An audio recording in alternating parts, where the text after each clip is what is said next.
What a head, son! What a head! Welcome back to Onto the Ball. I'm your host, Scott, and I'm joined, as always, by Marvellous Morgan, Marvellous Malunga, and now Marvellous Riley. We've got a four-pronged attack: Liverpool, Man United, and two Arsenal fans. What a weekend of ball. Liverpool kicked it off with a tidy point away to Man City. Man United patterned up Everton 3-0, and Arsenal got a spawny 1-0 away win to Brentford. Was it spawny? I didn't see much of the game, but I'm sure Neil and Rob are going to fill us all in. But we're going to kick off with Man United Everton. Travis, I hate Man United. And I tell you what, there was points today that I hated you. Kobe Mino, Ballon d'Or, Alejandro Garnacho, the heir to Messi's throne, Andre Onana, the best keeper in the Premier League. The gas has been relentless today. But listen, you've got a tiny little bit of custard pie on your face, I reckon, because Ten Hag's getting it right, mate. Oh, shut up, man. Ten Hag. Everton are dead as well, man. Like, it's easy to blow it out of proportion. Like I said on the tweet today, I fired out a couple of tweets. There's more quality in this squad than what we've been letting off, and the performances have been terrible. But it was nice to just score more than one goal in a game. It just felt nice to get a couple of goals on the board. But no, it was I wouldn't say it was a convincing performance, but let's say it was comfortable anyway. It's very comfortable for us yesterday. Well, the score was comfortable, wasn't it? But it wasn't convincing. Rob and Neil, did you watch it? Yeah, Especially the first half. All Everton needed to do was get that breakthrough goal, and it just couldn't come. I think the XG, the XG in the first half was like 1.4 to Everton, and I think it was like 0.08 for United, because obviously that Garnacho goal, don't even think you can register that on the XG. So no, it was special, wasn't it? You don't save those, as Andy Gray used to say. Travis, talk us through that goal from Garnacho. I mean, it was special, wasn't it? Yeah. Rivalry aside, you've got to appreciate greatness, and that was just worldy.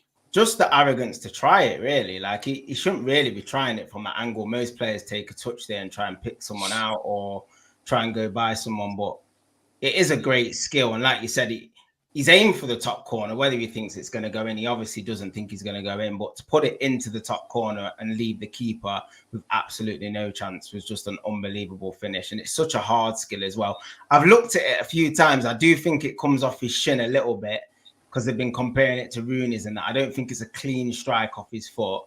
Do you think it connects off the shin a little bit? But it's still an amazing goal. But yeah, he must have been buzzing with that. I thought it was clean.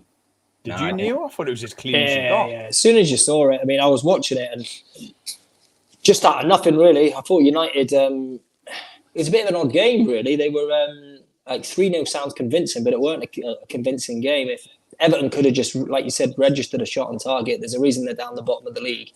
Game could have quite easily gone the other way. I think the Ten Hag ball, if you actually look at, the last bank of 5-6 fixtures, I hear what Travis is saying. They're not playing brilliant football. He's not pulling up any trees, but it's almost like he's, when Ollie was there, he's bluffing his way to, he's winning a few and staying around that top 6. So it's, they're only 7 points off the top or wherever they're sitting. As Arsenal fans, don't really look down at mid-table, so I don't know how far United are away from us. But then as soon as they come up against anything of some kind of quality, they struggle. Yes.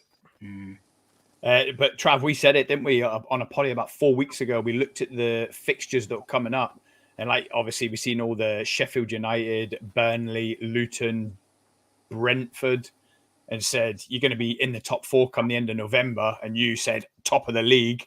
And to be fair, Man United are the informed team. Is that won 5 of the last 6? Yeah, obviously a damaging defeat against Man City. I mean, I'm not always a stats guy, but I think they did show a stat after the game about our form against the bottom 10 against the top 10. I think we've lost 1 match against Palace and we've beat everybody else down the bottom.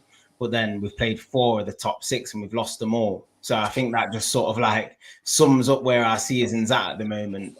Like you said, anyone above the top 8, we just can't seem to beat at the moment. And that's what makes this Newcastle game next weekend just huge for us, because you can say we've got momentum in terms of the results. Like we're picking results up. It's not always convincing, but I think the Newcastle game's a little bit of an acid test to see where we're really at, especially with the fact that he's not playing Varane and stuff like that, and he's dropping some of the high-profile boys and playing some of the people that he's saying he trusts. It's going to be interesting to see how we do at St. James's, because that's going to be a right game. They're on top of their game. I think we all know what way that's going to go, don't we, Rob? Away at Newcastle, you're going to get another slapping. I mean, let's be real. Yeah, that's a horrible place to go. Obviously, that's our only defeat this season, but Newcastle will just come out the blocks at Man United and just try and press them, kill them in the first 20 minutes. Because Newcastle are a top side. I think probably looking at their points, I think they probably should have a few more points than what they've got at the moment. But yeah, they're a top side, Newcastle. And that's one of the most difficult places to go for me in the league, is St. James's Park. But yeah, like Trav said, I think that will really be a test of, have Man United improved, from the beginning of the season? Have they really improved, or is this just a false storm where they're picking up results against teams they should be beating? But yeah, the game against Everton, I just want to point him out. I thought Marcus Rashford was absolutely awful. I can't believe, honestly, just every time, I couldn't believe it. Like every time he got the ball, he was either running into a player or, trying something that was never going to come off. I thought he had a really, really poor game. And I saw today, obviously, because it's funny because Kai Havertz has scored a goal. Obviously, the stats are flying about how Rashford scored one. Has he scored one league goal? Two. He scored against you. Scored two league goals, and Havertz has got 2 league goals now. So, yeah, I was just really surprised at how poorly Rashford was playing, because I think on his day he's a top player, but just don't think we're seeing it at the moment. What's happened to him, Travis? Because he's fallen off a cliff face. I know his career's gone a bit up and down, but he's really just bottomed out from the season he had last year. Yeah, but has he? Because what was the United podcast, Trav? And I sent it in to you and Naz. And one of them said that they were kind of saying, why is he off form? Yeah. And one of these United guys said, he's not off form. This is his level. That one good season he had was the anomaly. He's back to his mediocre self. And I sent it in to Naz and Trav, and they were both a bit vexed. I'm not going to lie. He's a very streaky player, I find, Rashford. That's how I've always seen him. When he's on form and he's scoring goals, he can end up scoring 10 in 10. But when he's off form, he goes through these patches where he finds it difficult to, knit things together, score goals, set up goals. For me, it's not... I can accept when a player's not scoring or assisting. It's your overall game. And for me, his overall game's just not there at all at the moment. I think he's put on a pedestal that's just too high for him as well. I think United fans are a little bit guilty of that. And because he's English as well, I think the media put that on him as well. He is a little bit of a media darling, but he becomes a villain when he's poor as well. They're quick to pile in on him when he's playing badly as well. So I think, because we've not had a top striker for so long, he's been in and out of playing up top and wide as well. And I think it's quite disruptive to his game as well. Like you said, he does go in these purple patches where he scores a lot. But we're so heavily dependent on his goals as well. So it's like, if he's not delivering, no one else is delivering. And I think that brings sort of massive pressures to his game as well. I think he's a good player, but undoubtedly his form's terrible at the moment. Whether we're going to take him out of the firing line, I don't know. He can always produce a moment that can win you a game. And while we're playing this poorly and just picking up results of moments, I don't think he's a person that you can really take out of the team, because I know he hasn't done it this year, but I think all last year in some games we had similar performances and he was the one that was stepping up. So I just don't think Ten Hag's going to remove him from the lineup anytime soon. He stumped the gaff out for England. Did we mention it on Thursday night, or was it Friday night we were talking about it? He came on for the last 15 minutes for England against North Macedonia. And my God, it was like Stevie Wonder had just come on the pitch. He was like miscontrolling the ball, running into defenders. He even at one point ran it off the pitch when he was trying to dribble past the defender. It was absolutely horrendous.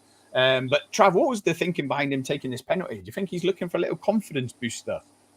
Yeah, I think Bruno alluded to that after the game, actually, because they asked him about it and he just said he thinks that it's important, like forwards score goals I think you look at this new wave of wingers, or the new, like the Salahs and the Sakas and stuff like that. I think the way football has moved, I think you're less reliant on a centre forward scoring all of your goals, and you've got sort of Salah and the likes of Salah and Mane, and now I'd put Saka just underneath that bracket of players who can really rack up the numbers, 15, 20 goals in all competitions. And I think that puts pressure on someone like Rashford in a similar position, especially at United.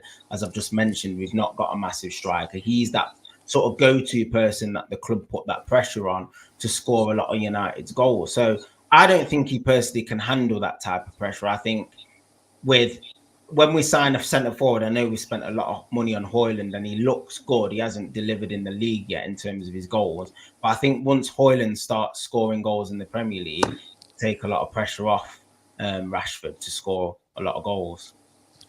Trav, do you think that that new kid at United with loads of potential is going to kick on?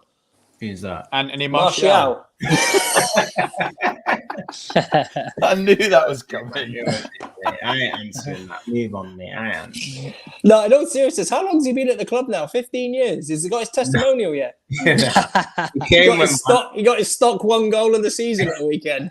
When Van Gaal was in it, so it's like 2015. I think this is like his 9th season. 9th season. Testimonial this season. Nice. And he spent one of them out on loan to Sevilla, didn't he? Do you know what I mean? Talk about a club not wanting you. I think he's had more hamstring injuries than he's had goals. I mean, look at the form, Trav. I don't know. Are you thawing towards Ten Hag? No, not at all. Like, not at all. Nah, so obviously you beat Everton, you beat Luton. I mean, obviously these are not household names. You've beat Fulham, you beat Sheffield United, and you beat Brentford. Look, as long as 1, 2, 3, 4, 5. Yeah, 5 wins out of last 6. What are the losses in there though? Who's the half decent teams they played in slapped between? Slapped by Copenhagen, slapped by Newcastle in the League Cup, slapped by Man City. Yeah, I just think, like you said, as a United fan, do you know what I mean? You've grown up watching them challenge for the league all the time. So that's always going to be the benchmark. And I don't expect us to get that straight away. But when I look at the competitors in the league, your Cities, your Liverpools, your Arsenals, those 3 teams in particular, and the brand of football they play, Ten Hag could have 1,000,000 years in charge. He's never going to win the league playing like this. Do you know what I mean? It's just... So I mean, so I'm not going to just back what I'm seeing blindly because he's getting 1-0 against Luton. You know what I mean? We've had managers that can go on these long unbeaten runs like Ollie. He was never going to win the league ever. So I'm seeing like Ten Hag sort of cut from the same cloth in terms of the way we're playing. So until I see performances that are much more convincing, a lot more controlled, we start scoring more goals and we look competent and confident against the lesser teams to start with, because again, we're picking up results against those lesser teams, but most of those lesser teams could have arguably got a point against us. I mean, Fulham away, we scored in the 90th minute. Brentford, we scored 2 in stoppage time, and Luton, we won 1-0. Do you know what I mean? On another day, we've lost 7 points in them games. Do you know what I mean? So it's like, you've got to look at it in a balanced way. I've been guilty of that in the past where I've just gassed up like mediocrity. I'm not going to do that anymore. I've learned my lesson. Travis, you have not learnt your lesson. No, Scott. Still to this day, Scott, he's like, no, Rob, we've got the squad. We just need a serious manager. Scott, yeah, that's right. We used to have this WhatsApp group. Every single morning, mate, the voice notes used to get off Trav. Yeah. Oh my God. Mourinho, we're back. I've got some of them archived as well, man. I just listen to them every now and again. You want to burn those, I tell you. You've gone through waiting for 5 managers. Each one was going to come good. Travis learnt his lesson, I would say, definitely. Mate, yes. The thing is, I have to live off the gas, man. It keeps me sane, isn't it? Keeps me sane. Trav's the Anthony Martial of WhatsApp groups. He's got all this potential and knowledge, and then it's like the click of your fingers. You're like, you don't realize Trav's actually 35 now. He talks like he's a youth learning his trade. He'll never learn. But anyway, listen. In the meantime, before you get a serious manager, Trav. We've got big tests coming up. Obviously, Galatasaray away. That's going to be an acid test. Let's be real. If you go out of Europe, the fan base are going to be in bits. Let's be honest. Man United belong in the Champions League. Then you're away to Newcastle, home to Chelsea, who've picked up a bit of form, home to Bournemouth is a bit of a gimme, and then obviously at home to Bayern Munich, which you could already be out of the Champions League by then. So there might be a feel-good factor around Old Trafford at the minute. Ten Hag winning a few people over, maybe putting that bad start to the season to bed, but it's not going to get any better anytime soon, is it? Well, that's the thing. I think it's firmly in the balance, and I think that the thing that you've just alluded to in regards to the Champions League, I'm not actually sure how the club are going to react to that, because especially with Sir Jim Ratcliffe, that looks like he's going to be coming in imminently as well and making quite a lot of structural changes as well. If we do go out of Europe, I know the European money and that status attracting players, that's going to be massively important. It's always been important to United. We've not always been in the Champions League consistently as well. So if we do go out, it will depend. Like, I think if we go into the Europa League, he actually might be safe, because that's going to be another avenue to get into the Champions League, and Ten Hag sort of might go strong in that and sort of rely on that to try and get into the Champions League next season. Well, if we just bomb out and just finish fourth, then he could really struggle to keep his job, especially if we lose a few league games in and around that as well. I think it's going to be, because like I said, we're 4 points off the top four now, but if we lose our next couple, I mean, we've got Newcastle and Chelsea at home, all of a sudden you find yourself, 10 points off the top four, and out of Europe, that don't look good. That could all happen in a couple of weeks. So yeah, it's definitely not anything where he should be getting ahead of himself. He's got big games to prepare for, and I think he's just got to take it one game at a time. Sorry, I was just going to make a quick point. My big worry as a Man United fan would be if this form stays and it goes into January, then what do you do? Because obviously Man United's squad needs surgery. So Ten Hag, he's doing well, he's performing well, goes into January, and then he's going to want money to spend on that squad. And is he the manager that you want to be giving that money to again? That would be my big worry. I wouldn't give him any money in Jan. I wouldn't give him any money in January, certainly. For that as a minimum. Not even thinking about the summer. He's not using the likes of Amrabat, Mount can't get a game. Reguilon's obviously, I know Luke Shaw's just come back, but Reguilon was holding the bench before and we didn't have a left back. He's playing Lindelof left back. So he's using all the current squad anyway. What am I going to give him money for? Do you know what I mean? Casemiro's a dead man walking now, isn't he? Is it Casemiro? I know he's injured now, but he's not using him. Anthony was on the bench. Do you know what I mean? That's £300 million worth of players like not getting a game. So I just don't think he actually deserves money. I think he needs to show with the current crop that you can get better football out of this first and then go from there. That's what I think. Neil, do you think Ten Hag's job's at risk? I hope not. Obviously, we love bantering Trav, but honestly, they're the informed team in the Premier League, Trav. He's probably bought himself the rest of the season. Yeah, I think he is going through a bit of it. Does when Ollie was there and he'd win a few games in a row, 6, 7, 8, 9, or undefeated in 10, and all of a sudden it just kept the Wolves at the door for another 4, 5, 6 months. I think the only way his job can be at risk is if this takeover bid starts gaining momentum, and then whoever's coming in wants to shake things up because there's something going on upstairs, up board level. I think if that doesn't happen or happen anytime soon, I can't see them getting rid of him. I don't quite know how, but he seems to get some kind of blessing in the media where other managers are getting crucified. Arteta was a bottle job last year, probably doing an amazing job at an Arsenal team you weren't expecting to challenge for the title, and people were questioning whether he should be at the club from the media. But Ten Hag seems to get an easy ride. I don't know if it's just me. I don't know. I don't know if he's getting an easy ride. I think it depends what you read, to be honest. I think he's been quite heavily criticised, but I know what you're saying. He had a decent return last season, though, didn't he, Trav? Do you think that bought him some kudos?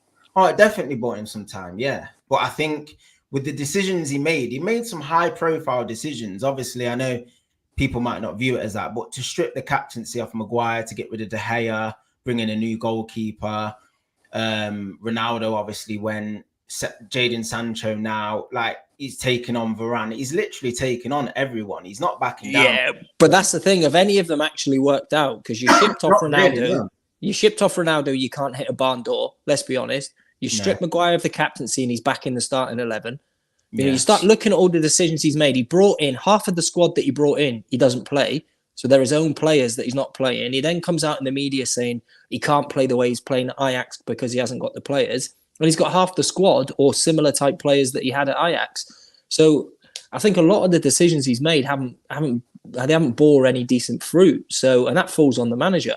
But as long as he keeps winning, like, it doesn't really matter now, because if he's saying he can't play the football that we saw at Ajax, I mean, we're certainly not seeing it. The football is dead, man. Like, literally, you could put Fellaini in this side and it would look decent. It might as well, innit? Some of the ball we're playing, it's horrendous. So, like, he's already admitted he can't play that level of football, but he's picking up these 1-0s, these 2-1s and stuff, scraping back. But where are his signings, Trav? Where's the players that he brought in? You know what I mean? He brought these players in and he's not giving them any game time. I couldn't tell you. I literally couldn't tell you. There's no reason for it as well.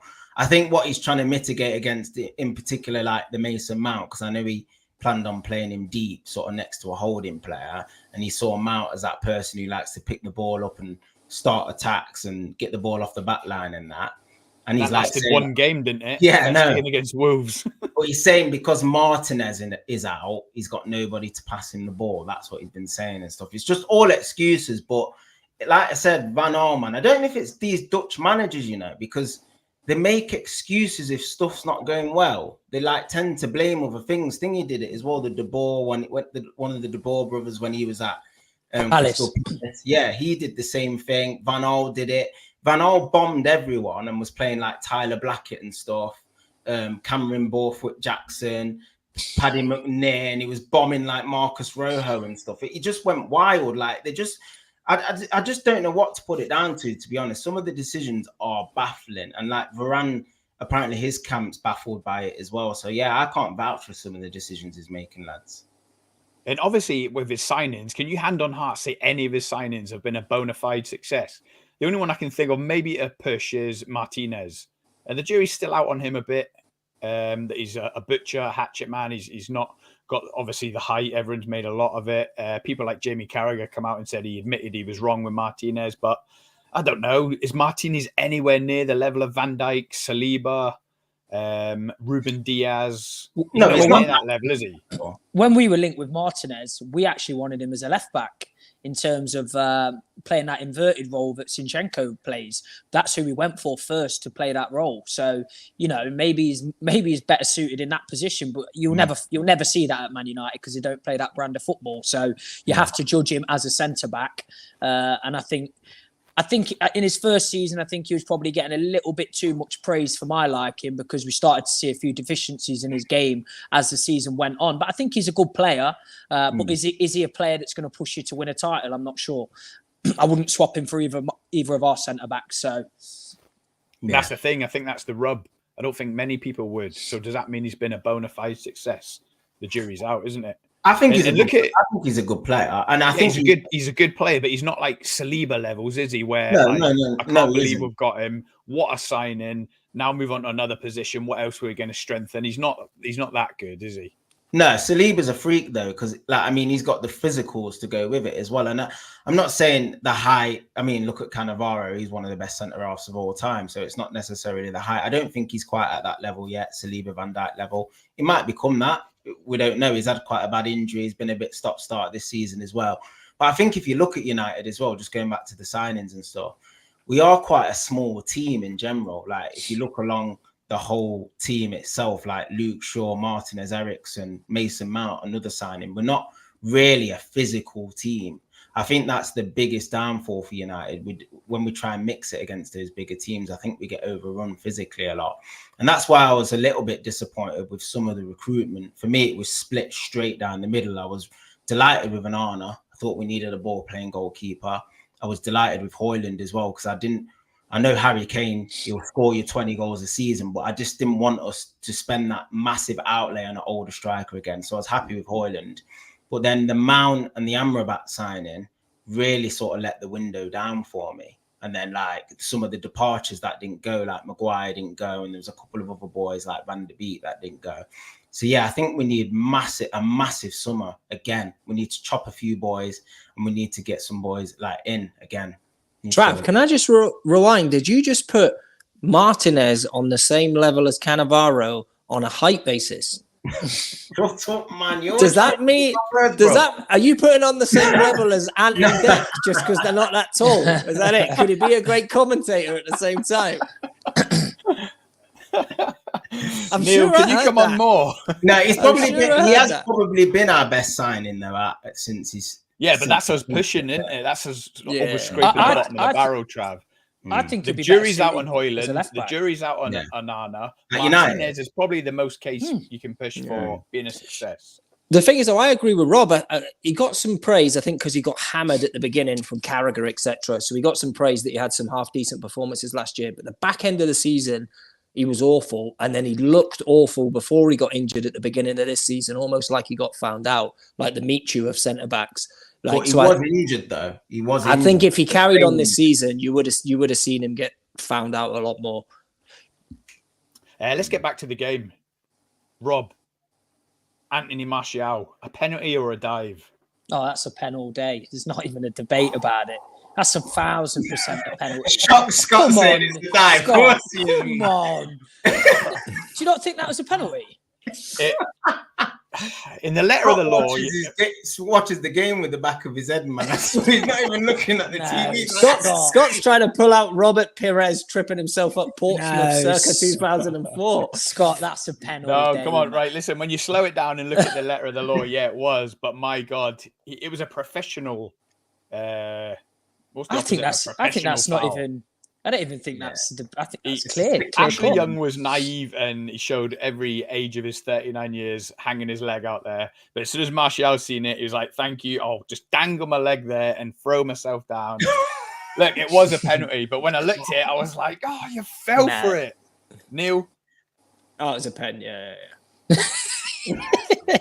Scott, It was one of those, you know, where Right, you know right, where the let's- VAR comes in and you watch it back and you try and convince yourself as an opposing for you go, yeah, and you go, nah, that's a pen.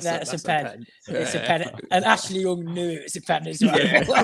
He did the old where your arms go really close to you. Yeah. Give it one of those. and then he did the old when it was given, start swearing loads like it's a joke. Yeah. Why is that a penalty? Like, come on, that's a pen. Right, I tell you what, let's move swiftly on to the Liverpool-Man City game then. That foul on Alisson by Akanji. Was that a foul, you three? No. It's not, but because it's a keeper, it gets given. If that's a defender, he doesn't get it. But Let's it's have a different look. rules. Let's It's have a look. different rules. Everybody rules. out there was saying that the Newcastle goal stood because there was no foul on Gabriel when Joe Linton's basically pressed his face into the dirt. And then all of a sudden, that one is a foul when there's been a light bit of contact. So you look at the two and you say, well, you know, they should both be looked at the same, whether it's a keeper or not. Yeah, I mean, I'm buzzing because it was a foul on Gabriel, 100%. Oh yeah, 100%. Yeah. Yeah, it's not But a debate. that was a that's- foul on Alisson. No Have any of you chance. ever been in goals and tried to catch a ball with one hand? Man. He just He slipped pulled his arm fingers down, so he straight was like off. that, so he couldn't catch it. There's hardly Disappointing any in you contact, if any. Like literally, like you said, if that was just a centre half, it's just two players. Yeah, but it It's doesn't different look like rules. much to you. But It's if different he's a rules for 16, keepers. if he's a 16-stone man leaning on his shoulder, it's a foul, isn't it? You don't know how much weight he was putting on that. I can't arm. believe it got given as a foul. To be honest, I was watching that. I was like, that is a joke, man. The ref gave a foul on the pitch there, and I always think that makes a big difference. If the ref gives a foul, then they're probably not going to overturn it, just like the Gabriel one where the ref didn't give a foul. So then it's up to VAR to make a decision to overturn it. I think if the ref hadn't given a foul on the pitch, I don't think it would have been given as a foul by VAR. So I agree with that. The pundits were pretty much saying that on TalkSport, and it was infuriating me. They're like, Liverpool have got away with one there. But they did say, like you say, if the ref hadn't have blown, I don't think VAR would have overturned it, but I think they would have, purely for the fact of the arm was visibly on his shoulder, holding his left arm down. So it prevented him from catching the ball. I mean, let's be honest, you three, Alisson would have caught that. Why would he not have caught that? I'm not sure. He flaps a bit, doesn't he? He weren't having a good game. I'm not sure if he would have caught it. He wasn't having a good game. He wasn't having a good game with his feet. We could have Ramsdale because Ramsdale's available. No, he's a top keeper. He's the best keeper in the league for me. Definitely the best keeper in the league. He was obviously unfortunate with that giveaway for Haaland's first goal, but who was the left back? Nathan Ake, he done well, didn't he, to feed Haaland through, and then Haaland showed Darwin Núñez how you finish in a top flight pressure game. Yeah, we said it on the poddy on when we previewed it with OB, didn't we? Like Núñez because we was gassing him up to the hilt, and we said, "Do you watch? He's gonna have one of them games where he's at." Do you know when? Because he's so unpredictable and he has a stinker. We said, "Watch him have a stinker at the weekend," and he did, didn't he? Like everything he did, he just couldn't get it going, man. His touch and everything, his finishing, he just weren't on it. I mean, I disagree. I mean, he's predictable. He's predictably awful every time he plays. Honestly, I don't know what people are watching. This guy can't hit a barn door. Scotty gets really excited if he gets the ball on the halfway line and doesn't kick it out. He's like, see, he's coming. He's just finding his feet. He's all over the road still. You know, that year last year where it was he's going to bed in and this year he's going to kick on. He's just so erratic. It's unreal. He's got no composure in the final third. As fans, though, like of our own clubs, we try our hardest to just make ourselves think that it's going to work. I feel like that was Arsenal fans massively with Pepe. There were moments where you thought, yeah, he's got quality, and yeah, like you said, the second season it's going to tick. This is where it never just quite works out, and Nunes might just be one of them sort of players. I think he might be, because I remember I used to watch Pepe. He'd take one, a little shift inside, and whip it in top bins, and I'd be like, "Oh, that's it. He's kicking on now," and then he'd just do a Nunes for the next 6 games. Do you think Nunes won't cut it at Liverpool then? Nah. To be fair, if he went down to Liverpool's under-13s, he might get a game on the bench. Do you reckon we'll let Nunes go on a free transfer then, just to get him off the books? Probably. Like United will buy him off you for 80, don't worry. But listen, a little word about Trent's finish. I mean, that kid's a right back. Yeah, I love him, man. I love him. I think he's massively underrated in this country. I do. Everyone looks at his defensive flaws, but I think you just got to look at what he brings in the final third. For me, he's a luxury player, and if you can get the right players around him, like Liverpool did the year they won the league, then he's just a cheat code. He's a massive cheat code. He's a cheat code. I think he'll be one of those where it comes to the end of his career, and pundits will be in doing some Sky Sports like your Rio Ferdinand saying, how did we not appreciate him when he played? I think he will be one of those that will say, he didn't ever really play for England. I don't think he will while Southgate's managing. And you'll almost say, could he have, got us over the line at one of these tournaments like, the Italy game, for example, where we probably should have just kicked on and won that. You just think if you had somebody like that in the team, would it have made the difference? Just another option, another weapon. And I think when he retires, it will be, why wasn't he appreciated enough? If he was, playing in, for Spain or someone, he'd be playing all the time. Oh, yeah. In different positions, he'd be popping up as a right back, centre mid. He'd be playing all kinds of roles. I just think, like Rob said, he's just not appreciated. I don't know why.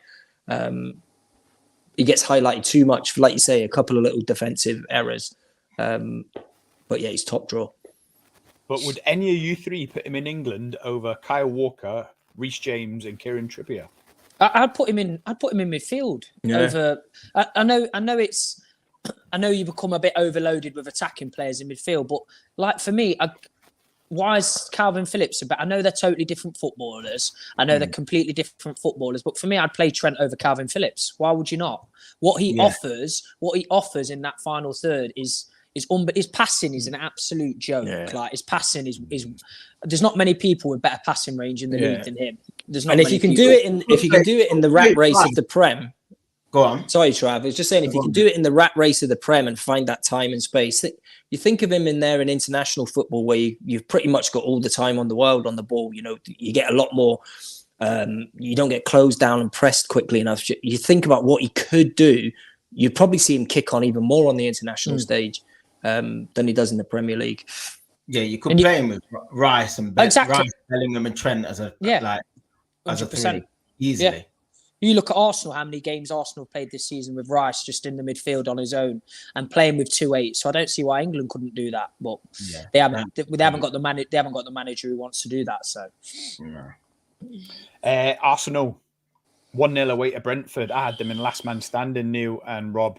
So I got to admit, I was sweating. So when it come through 88 minutes, German left back Kai Havertz scored the winner. Told you, didn't I? I said we've got a new player. I told you in the poddy before. I said we've got a new player, German lad Kai Havertz, left back, pops up in all sorts of positions. There you go. But I didn't see any of the game. What was it like? Was it any good? Was it frustrating, as the scoreline suggests? Yeah, Brentford just sat back 2 banks of 4, and it was just a sea of red and white. Arsenal were trying to break them down. for long periods. Probably didn't shift the ball quick enough, but it was just one of those where you thought if you can get out of here with a 1-0 back on the bus home, you'd be happy. And that's what it turned out to be, really. Yeah, I said in the poddy that we did before, the preview pod, I said I was interested to see how Brentford would approach the game, whether they would sit back and try and hit us on the break or whether they would have a go at us. And I think 2-3 seasons ago, I know they were only in the Premiership 2-3 years ago, but I think they would have looked at that fixture and thought, right, we're going to have a go at Arsenal. But I think people see us now, our team see us in a totally different light. And I think that's testament to where we are as a club. I think they believe that, you know, they didn't fancy opening up and expanding against us because they'll get popped off. And they thought the best way of getting a result from that game was to put like Neil said, 2 banks of 4 and try and nick something on the break. But we defended really, really well. And like Neil said, we probably could have shifted the ball a bit better. But I think that's what we're going to come up against in a lot of games this season.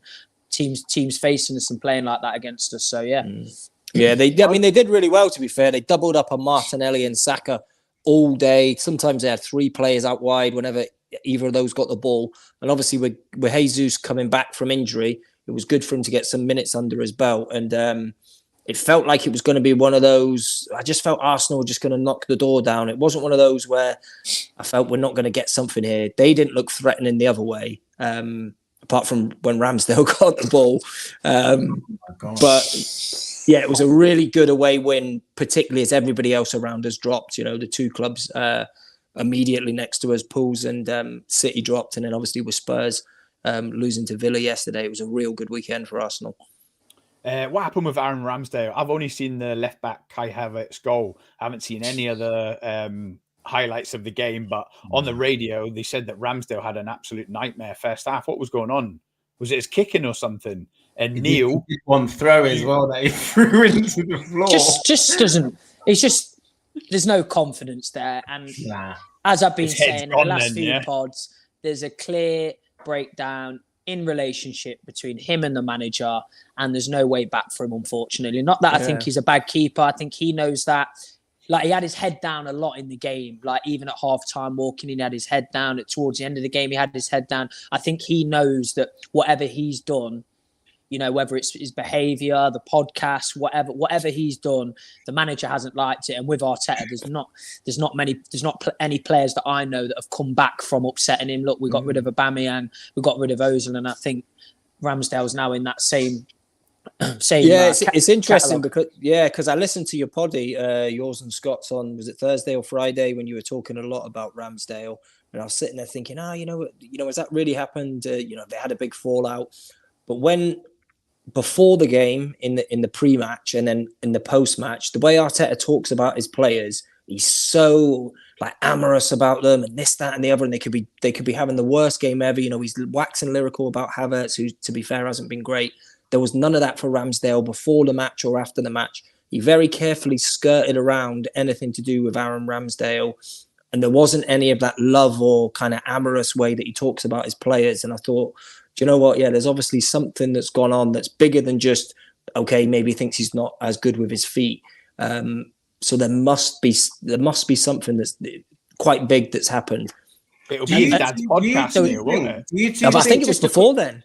Just a quick one, Trap. Go on, just a quick one. And in the first half, one of the journalists who was at the game said that after he'd made that mistake where he got caught on the ball and Rice cleared it off the line, the next time we had a goal kick, Arteta told him, I can't remember if Arteta told it, the journalist basically said Arteta told him to go short or long. I can't remember which one it was. And Ramsdale literally did the opposite. And Arteta just turned away, and supposedly his frustration was so noticeable on his face, as if to say, look, you just don't listen to what I tell you. That's the indication I got. And like Neil said, the lines of communication are broken, and I don't see him getting back in the team any way, shape or form. I think if Raya chucked in 2 in the Champions League, I still think he'll play the next game. Do you two think, knowing that, obviously, I think it's quite evident that when you came in for Raya in the summer, even though it was a loan, long term, that was going to be his number one. He must have had it in his head from before when the transfer happened. Do you think as a club then, knowing that Arsenal could have dealt with that situation any better? I.e., do you think they could have maybe moved Ramsdale on, or do you think that healthy competition could have been decent in hindsight.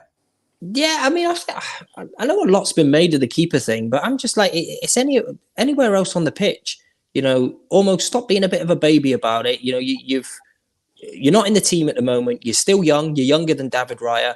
You know, work your socks off like anyone else and get back in the team. Look at just Harry Maguire, for example. You know, just get your head down, graft, do what you need to do, leave the silly poddies out.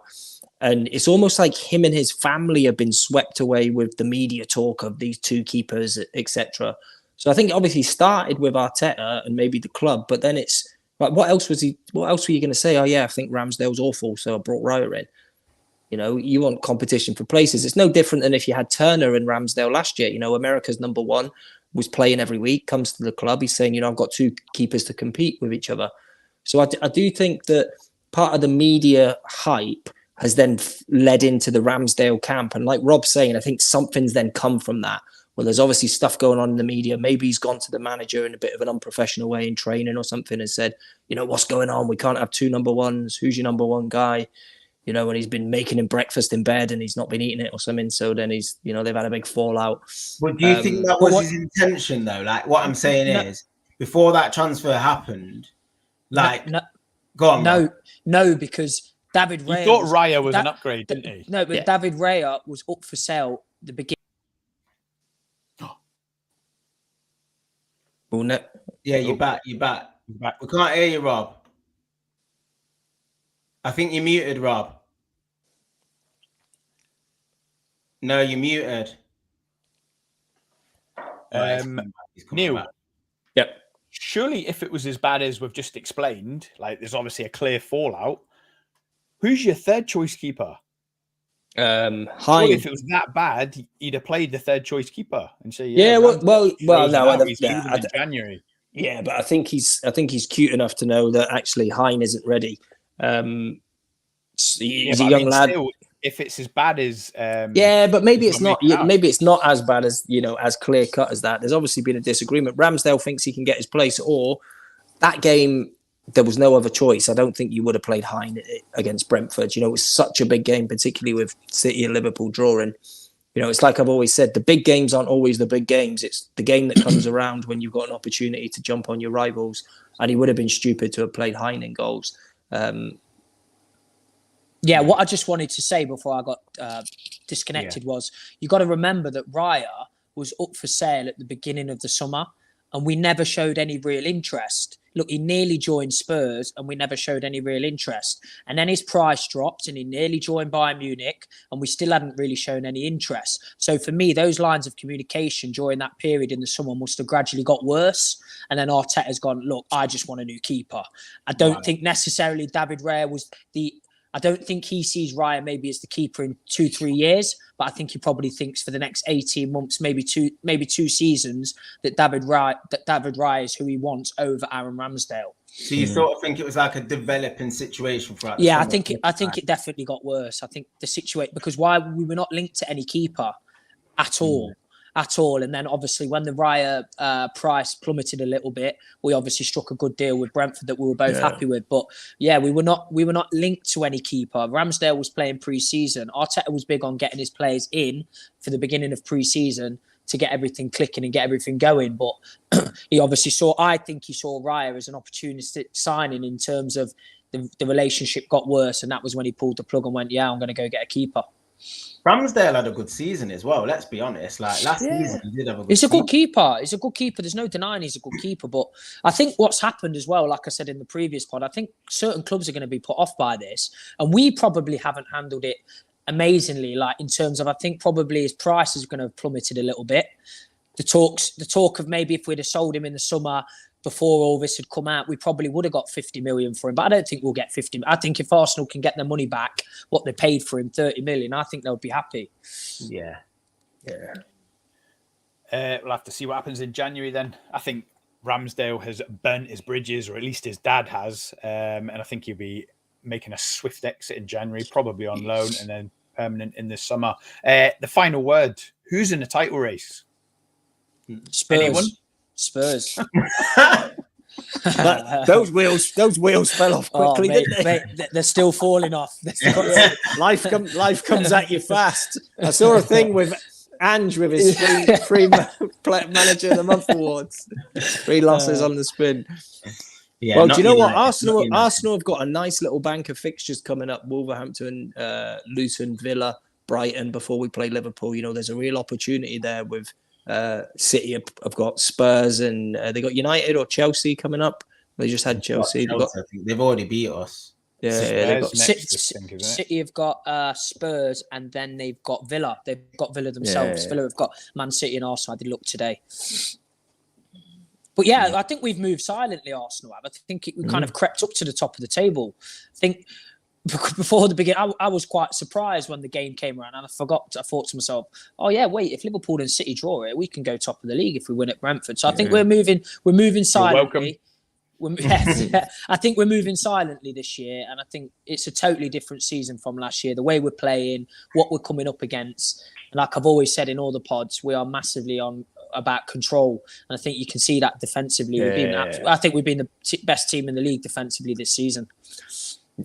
My impression of Arsenal as well is that you haven't even kicked into top gear yet. Yeah, if you think about the players we've got out injured or to come back and play a sustained period of time, you know, Jesus has been out for a big chunk of the season. Partey hasn't really played. Timber obviously hasn't played. Odegaard's had a period out. Zinchenko's had a period out. You start adding it all up, you think, well, actually, if you get all of those players fit and firing for a good chunk of the back end of the season, could bode well for us. What about Liverpool? Anyone giving Liverpool a chance? Yeah, top 6, definitely. Considering we've done Man City away, we've done Spurs away, we've done Brighton away, we've done Newcastle away, Luton away, another big one. Luton. I think, Liverpool are definitely in a title race, but I think they'll just come short. To be honest, I don't know. There's just something missing when I watch Liverpool. Brilliant going forward. We'll score lots of goals, but there's just games where you just think that could finish 1 each, or I don't know. There's just something missing from the team when I watch them. It's just not quite 100% there yet. I think Arsenal will come short, but I do think Arsenal are on the cusp of winning a league in the next 3 seasons. I think we're only going to improve the squad. There's talk already of us getting Osimhen potentially next summer, which would be absolutely massive, you know. And I think that's what we're going to do now. I think the next few summers, I think we're going to add that £100 million player and then add a couple of players around that, like we did with Rice. And I think the next big one for us is a striker. If we can get that right and we can get someone who can score us 20 goals a season, I think we can win the league in the next 3 years.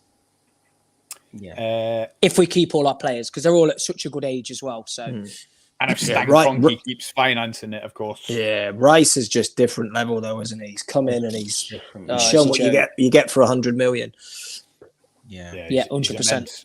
And just a quick last word on Liverpool. It looks like Alisson's out for the next 4 or 5 weeks. So that'll be the Man United game, the Arsenal game. And I said on the last couple of Liverpool poddies that we are an injury to Alisson, Van Dijk, and Salah before it all comes crumbling down. So who's your number 2 these days, Scotty? You still got that Kelleher. Yeah, and that's a great FPL opportunity there for you, Scott. You got a 3.9 million goalkeeper that you can use for the next. Remember that. That's why I'm.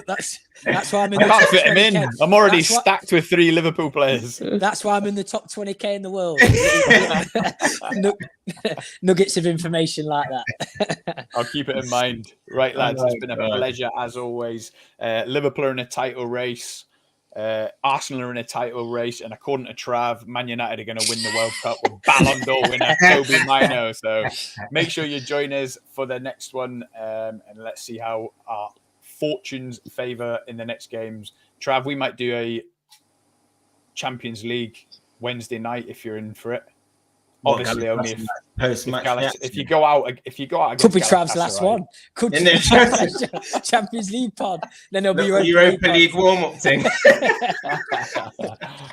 Right, nice one. Cheers for joining us on a Monday night, lads. Have a great week, everybody. If anyone's made it this far, don't forget to like and subscribe. It helps us out a lot. Really appreciate it. Cheers, guys. Header. But Gerrard! Oh, you beauty!